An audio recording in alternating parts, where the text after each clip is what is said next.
catching the snap and not reading the defense, kind of evaluating what the defensive line is doing, and then trying to see if you can go make a play, and that's the concern. Okay, it's 1st and 10. They want a play-action double move at the bottom of the screen. The route doesn't win, and then the protection breaks down a little bit. You're taught as a young quarterback, protection breaks down, find the closest check down. It's right there, it's 1st and 10.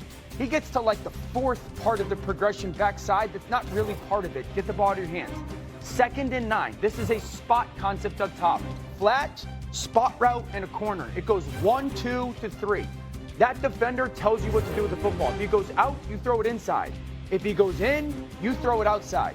He goes out. That ball should go inside right now, and then it's 3rd and 2 and 3rd and 3. But he just predetermines the throw. Motion man is the guy who's going to get the football. This is playing fast. He's going to be wide open in the NFL. Ball has to come out right now with anticipation.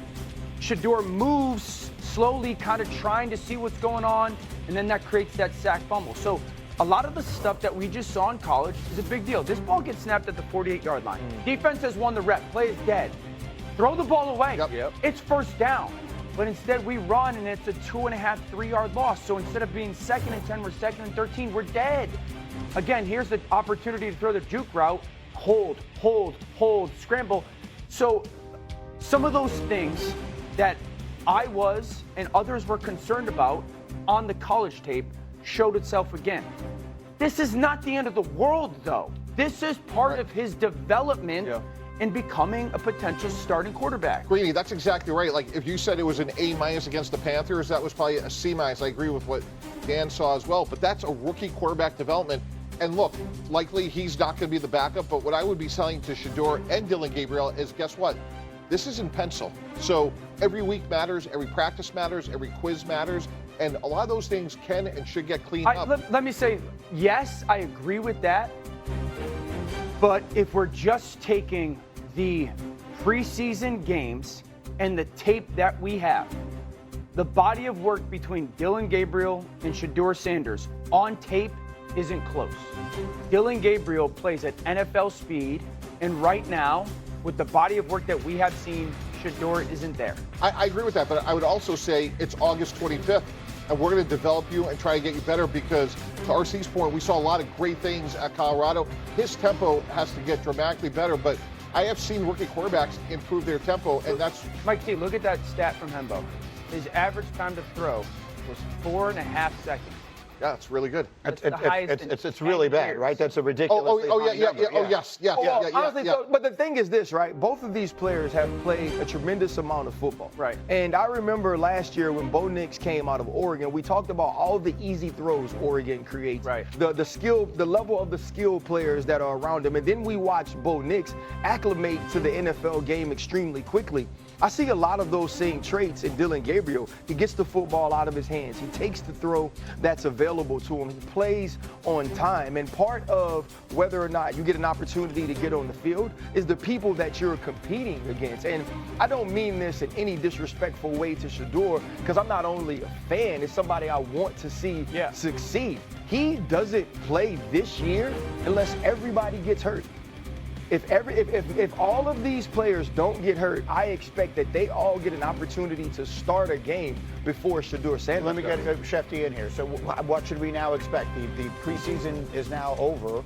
How do you see the quarterback room looking in Cleveland? I think you're going to see Joe Flacco start, as they said. Kenny Pickett has not been fully healthy. They're still bringing him back.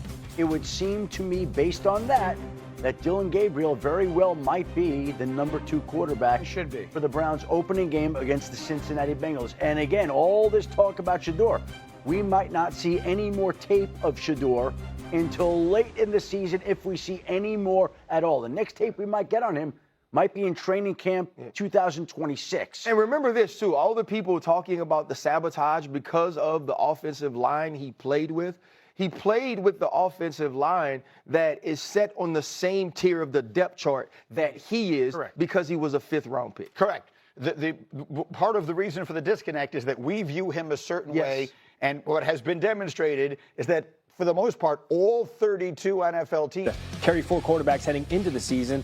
That, of course, includes Shedeur Sanders. He struggled a bit on Saturday. A lot of talk about how the Browns handled Sanders on Saturday, which led to this pointed question to Coach Kevin Stefanski.